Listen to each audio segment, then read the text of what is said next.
You ever look up at the night sky and just think about how quiet it all seems? Well, it turns out the space right above our heads is anything but. It's actually filled with ghosts. Not the spooky kind, but technological ghosts, whispering secrets from decades ago. So picture this. It's June 2024. Astronomers in Australia, they're listening to the cosmos with this massive radio telescope, and they pick up a signal. A really powerful and, frankly, super strange signal. And for a second there, they thought, this is it, a brand new mystery from some far-flung galaxy. Okay, and this is where it gets really weird. See, scientists are usually on the lookout for these things called fast radio bursts, or FRBs. Think of them like these giant cosmic camera flashes from billions of light years away. They last for just a few milliseconds. But this new signal, it was 1,000 times shorter. And it didn't come from deep space. It came from practically our own backyard. The truth? Oh, it was way stranger than anything they could have imagined. After some seriously impressive detective work, they tracked the source. It wasn't a star, wasn't a black hole, nope. It was a long-dead piece of NASA tech that's been just tumbling through space since the 60s. So, who was this satellite ghost? It was a satellite called Relay 2. And this thing was a real pioneer, right, from the dawn of the space age. We're talking one of the very first communication satellites ever, designed to bounce signals around the world. So Relay 2, it had a good run for about a year.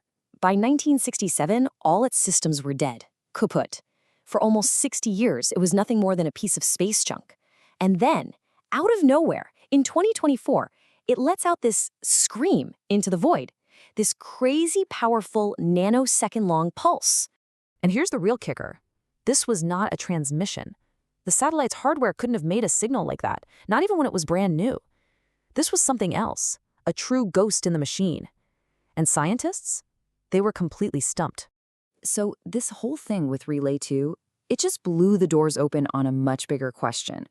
How can a dead satellite, we're talking no power, fried systems, suddenly send out a signal so strong it gets mistaken for some massive cosmic event? Well, the top theory is something called electrostatic discharge. It's actually pretty simple. You know how you can build up static electricity by rubbing your feet on a carpet? Same idea. As the satellite zips through the plasma around Earth, it builds up a charge. And after decades, that charge can hit a tipping point and just zap. It lets go in a massive spark, like a tiny bolt of lightning, creating a powerful burst of radio waves. And get this, Relay 2 isn't some weird one-off fluke. Scientists are now realizing that our orbital backyard is basically haunted by these things. Relay 2 is just the latest in a whole line of zombie satellites that have just decided to wake up. I mean, look at this pattern here. Back in 2013, some amateur radio astronomer stumbles upon a military satellite from 1965, LES-1, that just started broadcasting again after being silent for 48 years. Or how about Galaxy 15? It got zapped by a solar storm in 2010, went totally rogue, and then just rebooted itself a few months later. Yeah, turns out in space, the dead don't always stay dead. Okay, so this whole zombie satellite thing, it really brings up a massive question, right? We've got thousands of these things orbiting Earth, so what are we supposed to do with them when they die? I mean, where do they all go? Well, for the most expensive piece of real estate up there, the geostationary belt where all our big communication and weather satellites hang out, the answer is something called a graveyard orbit. Instead of trying to bring them home, we use the last little bit of their fuel to just push them a few hundred kilometers higher, up into a cosmic dumping ground. And why do we do this? Honestly, it just comes down to simple physics and money. To bring one of those high-orbit satellites home to burn up would take a massive amount of fuel. We're talking a speed change of about 1,500 meters per second. But to just nudge it up into the graveyard, that only takes about 11 meters per second.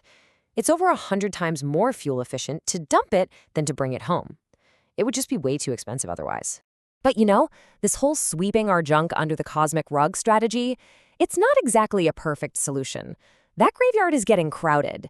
And in January 2026, a dead Russian satellite just mysteriously broke apart up there, creating a brand new cloud of super fast-moving junk. And an event like that, it points to this absolutely terrifying idea called the Kessler syndrome. The theory goes, if orbit gets crowded enough, just one collision could set off a chain reaction. Debris from that crash hits another satellite, creating more debris, which hits more satellites, and on until we're trapped on Earth under a shell of deadly, high-speed shrapnel, making key orbits totally unusable for generations. But wait, there's a twist to the story. That Russian satellite that just broke apart, Luch/Olymp, it wasn't just some random piece of junk. While it was active, it had a reputation. It was a notorious inspector satellite, known for getting, uncomfortably close to other countries' satellites. So yeah, its death was just as mysterious as its life. And this really pulls back the curtain on the new reality of space. It's not just for science and communication anymore. It's become an invisible battlefield. The major world powers have all developed these incredibly sophisticated systems to jam, to spoof, to disable each other's satellites, all without firing a single physical shot. And look, this isn't science fiction. This is happening right now. In February 2026, during a conflict with Iran, the U.S. Space Force came right out and said it. They used their jamming systems to cut off Iranian satellite communications, completely messing with their military's ability to coordinate. So where does all this leave us? I mean, think about it. We started with this little ghost signal from a 60-year-old satellite. That led us to zombie machines waking up, to these crowded orbital graveyards, and now to an invisible war being fought with radio waves. The space above our heads is so much more crowded, more chaotic, and more contested than most of us ever imagine. Which leaves us with a pretty big question. As we keep filling the sky, are we building our future on a foundation of infinite possibility, or are we just laying a cosmic minefield?